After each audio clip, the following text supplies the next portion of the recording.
morning everybody and welcome to a very, very cold Cairngorms.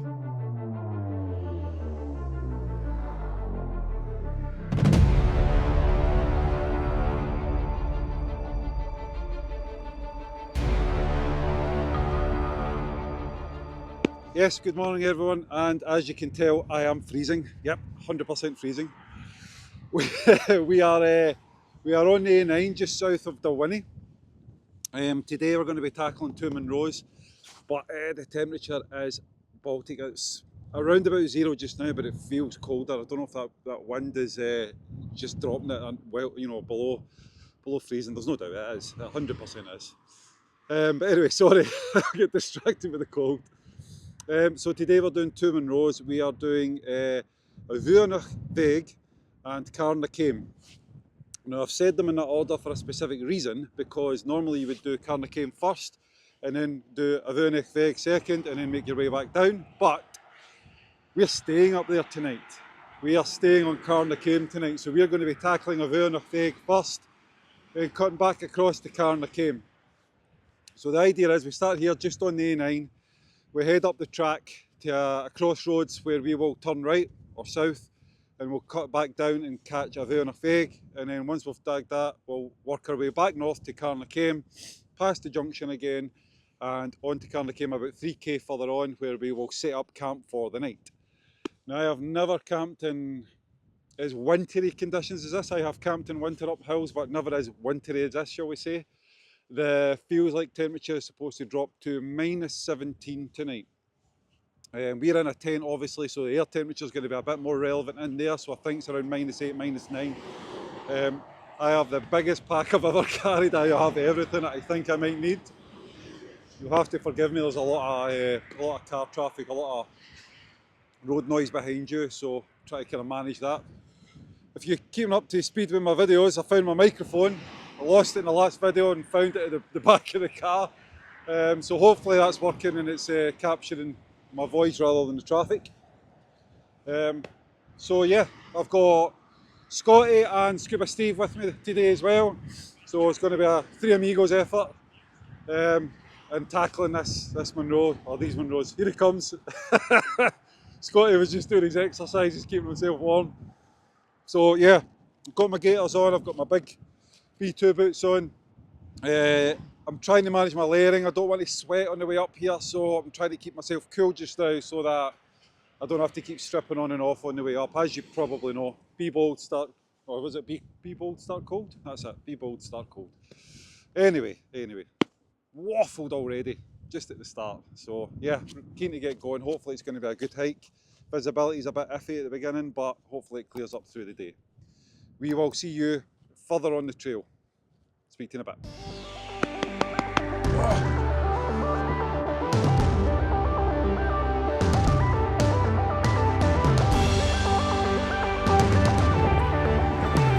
Ready to go, boys?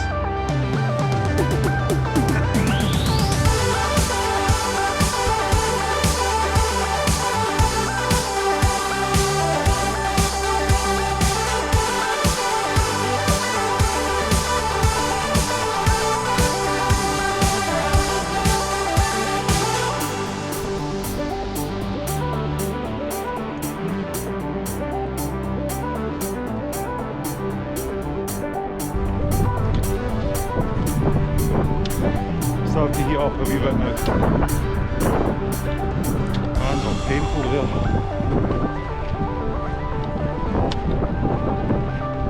I've got my microphone.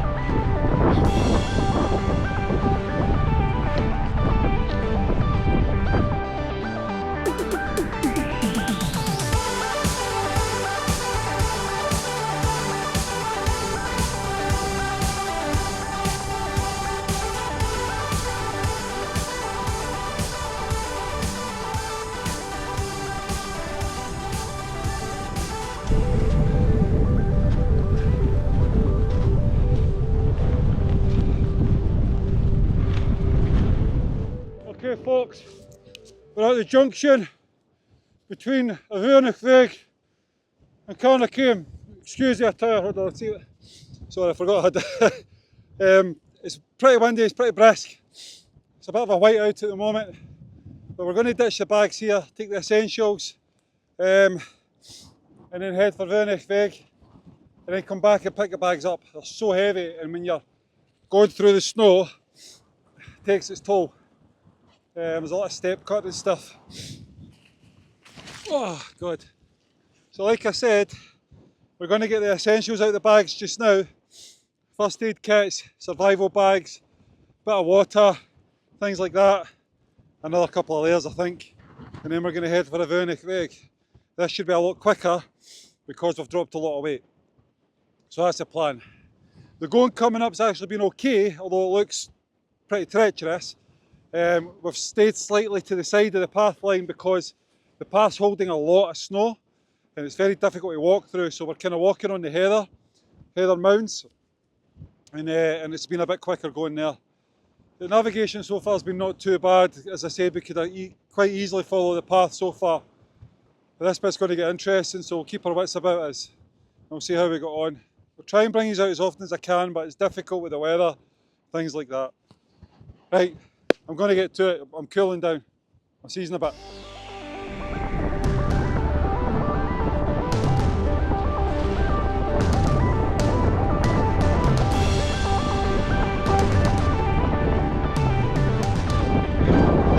We're bailing on the Bheag. Jesus Christ. It's deep snow. Oh Jesus! Sorry Scott, you alright? Yeah. I think that's me slowing him down, it's not helping. It's too cold to even get the microphone out. Yeah, we're bailing. We've only been walking for 10 minutes or so. As you can see, it's a whiteout. That's not too much of a problem, but the problem is it's slow going because of the deep snow. Two things: we might end up losing the light trying to set up camp later on, and secondly, you're not getting enough of a heat into your body. So we figure play it safe. Now, we're not daft. We have checked the weather. This is as bad as it gets, and the weather's meant to be clear skies from about 3-4 o'clock right through tonight, right through tomorrow. It's meant to clear right up. Now obviously if that changes, but the plan is at the moment, tomorrow morning we'll get up early, really early. I'm saying really early, but an hour before sunrise. We'll pack up, and we'll do a bag ditch at the T-junction again, and we'll come and get a Bheag in full clear day, rather than try to do it in this whiteout. Like I said though, the path is here. Hopefully you can hear me alright. The path is here, and there's a fence line over to my right. I can see the fence posts.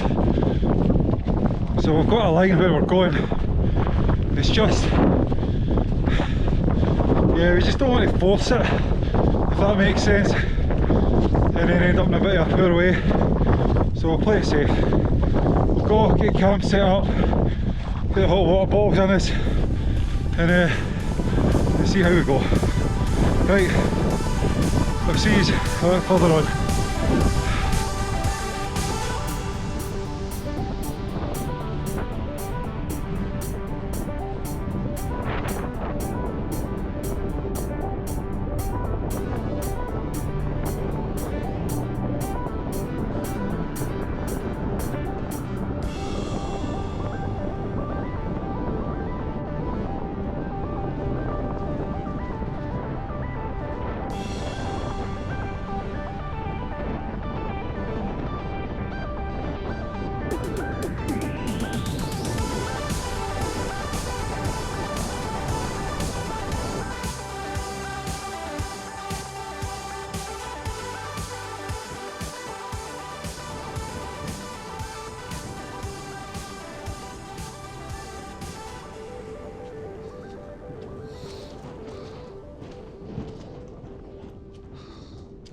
Right folks, that's us at the summit of Caim, 941 metres, complete whiteout. The wind's a bit stronger than we expected as well. So we're not entirely sure what we're going to do. I think we're going to have a proper chin wag. I think the consensus is to head down a bit again, try and get out of the wind a wee bit more into the deeper snow, and maybe give ourselves a bit of a windbreak. I'm not entirely sure what we're going to do. It is solid ice up here, but we have got hard ground pegs with us as well. So we have a few options. The going up here has been pretty tough going due to the deep snow, as usual, and the heavy packs. But the navigation wise so far has been okay, thank God, because yeah, you can imagine how people get any bother up here. It's scary. Definitely helps having company, that's for sure. I'm not going to be about the bush guy because it's the wind chill must be like -10, -12. It's definitely about -5 air temp anyway. So we're going to get cracking and then try and get ourselves set up and get shelter and get warm. So I'll see you when we're got a camp and we're getting set up. See you in a bit.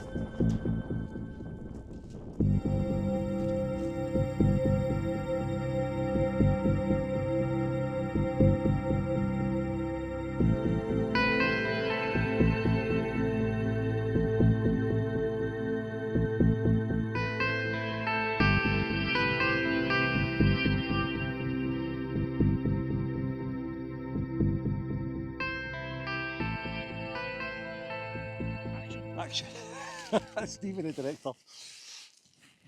Right folks. Okay, where was I? That's us set up camp, as you can see. I'm just grabbing my chemical hand warmers. Christ, I'll get some shrink wrap from my sleeping mat. Getting set up was a bit interesting. It's not horrendous wind. It always sounds worse when you've got your hood up. It's about 15-20 mile/hour gusts. It's enough to make you nervous putting your tent up because the things are flapping about, as you probably saw in the time lapse. It takes a bit of setting up. But my tent's set up. I've built a little kind of snow wall around the head and the side just now, just because that's where the wind's coming from just now, and there's a bit of a gap. Now these are 3-season tents. This tent it has been used in the winter. It's been tested in the winter. It can be done. If there was higher winds, I'd have been a bit more nervous. It is rated, it says, I think, to about 50 or 60 kilometres an hour. I'll double check that and put it up on the screen. But I don't want to test it. There's one side of this tent it could have done with another guy line, and it doesn't have it. But anyway, so yeah, I'll set up. I've got my sleep mat, which I got from Big Agnes. I had a problem with my original one. It had a leak at one of the, I don't know what you would call that, like, you know, like the kind of dimples, the pin cushion bits, not the pin cushion, the dimple bits, like a Chesterfield. It had a leak there. So I sent it back to Big Agnes and sent me a brand new one and a new pillow as well, which was fantastic. Great customer service from Big Agnes. So that's all set up. I'm just going to get these chemical hand warmers opened up because we're not walking anymore. My hands are cooling down something rotten. Now, these are great things. So we started using these for my youngest son. He plays rugby. And they do 10-minute games, and in between the games, man, they cool down fast, they kids. And they get painful. They get sore hands, so it's so helpful for things like that. So a couple of these out. The only problem is you need to be warm to start them up. So you need to get a bit of heat into them. And once you get a bit of heat into them, let me read this what it says here. So it says heat to 20 degrees for 10 minutes, and then they heat up to about 65 degrees for 6 hours. And you shove them in your pockets. So I like putting them in the gloves, and that'll keep my hands warm. I have a couple extra for later on tonight. That'll be going probably in my feet. I've also got my hot water bottle, which I'll put some boiling water in. Obviously plenty of snow to boil as well. I think I'm going to get a cup of coffee just now and warm myself up. Give the wife a phone, let her know I'm okay. Yeah, we're a bit, I think we're a wee bit deflated about a Ruinach Bheag, about the fact that we never summited that, but I mean, there's no views anyway, so it's not like we're losing anything really at this point. I'm fingers crossed that it's a cracker of a night. I'm fingers crossed it's a cracker of a morning, because if we pack up early and head back to the T-junction, we've only got about another 1.5 km, 2 kilometres to get to Bheag, and if we can get to that for sunrise, well, that would be a sight, wouldn't it? So yeah, but yeah, so I'm kind of happy I'm out the wind at least. That's makes a difference getting out that wind. I think I'd said to you before about the temperature. So I looked up on the Met Office. So currently it's -6 air temp and -12 wind chill. As it gets towards the later part of tonight, like 4 or 5 in the morning, it gets down to -17, -18 degrees C. Feels like temperature, that is. Air temperature I think gets down to about -10, -12. The wind dies right off through the night, which I think should help. But yeah, should be cosy enough. I've got plenty of layers.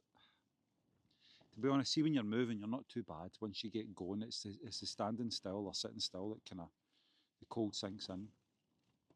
So yeah, I hope for the boys' sake that the sky clears and it's a worthwhile trek, because we brought a fire pit and we brought some logs up to burn as well, and it's a task bringing all that stuff up and not getting the use of it, and it's a lot of effort for nothing. So seriously hope it clears. Fingers crossed. Fingers crossed. Right, waffled on enough. I'm not going to bore you. I'll bring you a wee bit later on if it calms down and clears out a little bit. Other than that, I'll see you after. Speak to you in a bit.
Good morning everybody from our extremely cold Cairngorms summit. We had a bit of an eventful night. We had a good few drinks around the campfire, which was awesome, and eventually the cloud cleared and we got some stars, but unfortunately it was too cold to hang around, take pictures and stuff like that. I think the wind chill got down to -17 last night, and to be honest it doesn't feel much better now.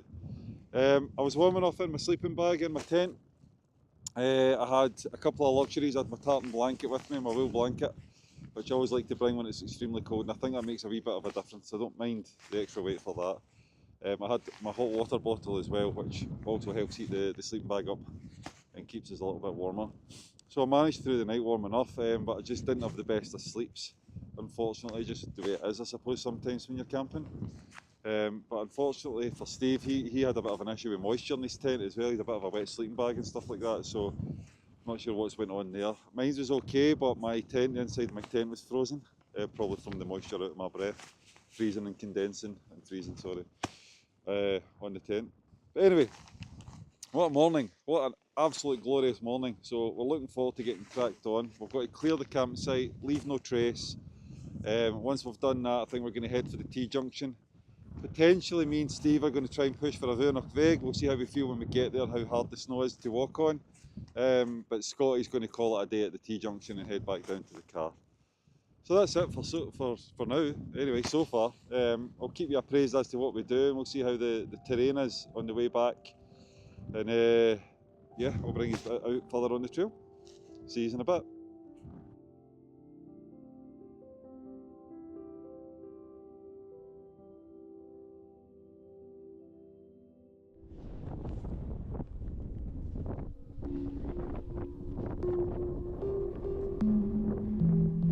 Well done, lads, no trace.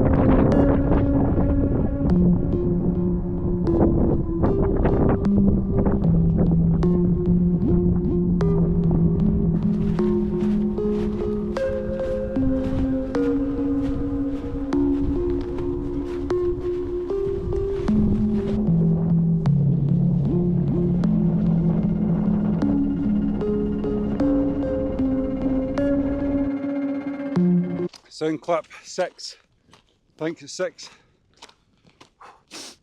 Okay folks, I just thought I'd do a wee walking talk, try and save a bit of time. The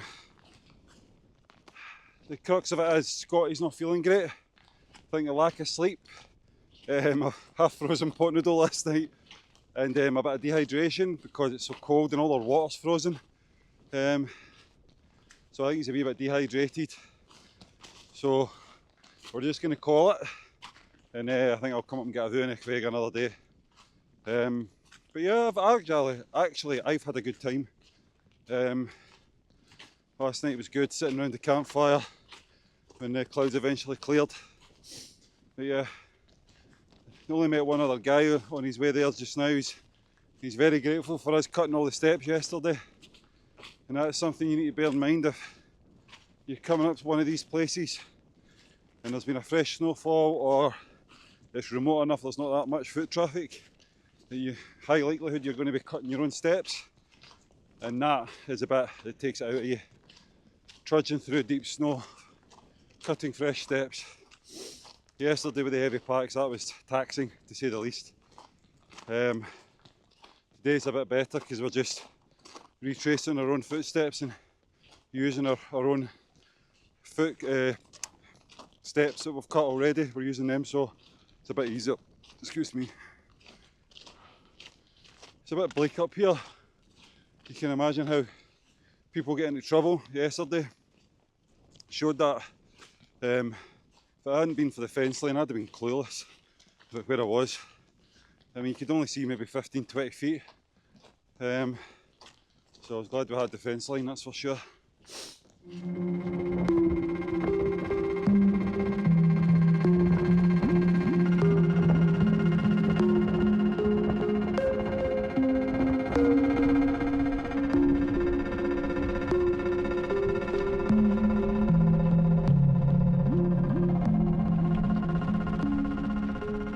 Okay everybody, welcome back. We're at the car, thank goodness. It's always a long slog off of the mountain, isn't it? Especially when you've had an overnighter. I did do an outro up the top at the junction, but it was rubbish, so I'm doing it again. So we decided to forgo a Bheag, primarily because one of the group, Scotty's not feeling his best. He had a pretty poor sleep last night, and I suspect he's a little dehydrated today. Happens in winter, believe it or not. It's weird how I always end up more dehydrated in winter hikes than I do in summer. But he wasn't keen on doing it, so team effort. We go up together, we come down together, so that's what we've done. Last night was a good night. It was cold, but having the right kit is absolutely essential. I have a sleeping bag, a Thermarest sleeping bag. I think it's a Hyperion. It's rated to like -6 comfort, -20 extreme, and I had layered heavily up in the sleeping bag as well as a hot water bottle and a tartan blanket. So I was plenty warm.